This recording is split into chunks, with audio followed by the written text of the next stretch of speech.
অবস্থান করছিলেন। একটু জানাবেন আপনার পিছনে তৎপরতা লক্ষ্য করছে, কি চলছে সেখানে?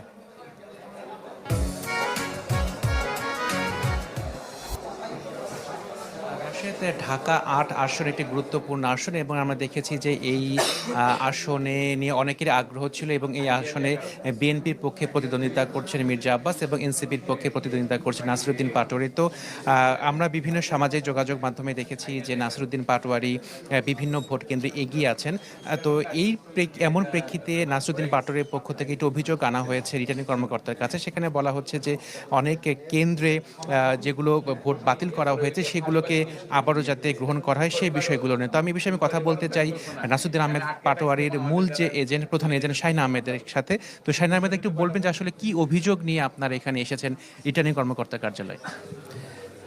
হোয়াইট প্লাস প্রো সেনসিটিভ স্কোয়ারে মাঠের বাইরেও তো আমরা এভাবে দেশপ্রেম দেখাতে পারি। আমরা এখানে অভিযোগ নিয়ে এসেছি মূলত আমাদের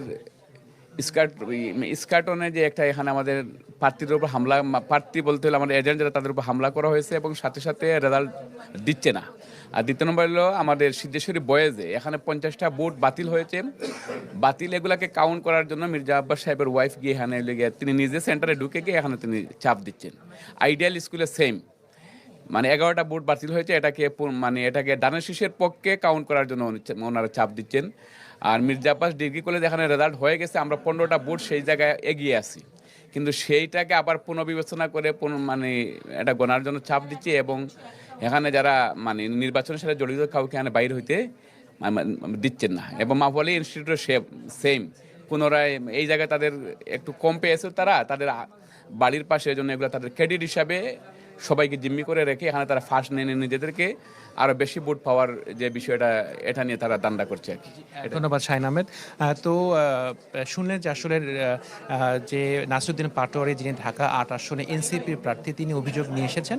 সেই অভিযোগটি এখন তিনি রিটার্নিং কর্মকর্তার কাছে তিনি দাখিল করছেন। এরপরে হয়তোবা নাসিরুদ্দিন পাটোয়ারি আনুষ্ঠানিকভাবে তিনি একটি সংবাদ সম্মেলনে আমাদের সাথে কথা বলবেন। একই সাথে আমরা চেষ্টা করব যে রিটার্নিং কর্মকর্তা এই অভিযোগের প্রেক্ষিতে কি সিদ্ধান্ত বা কি ডিসিশনটি তিনি নিলেন।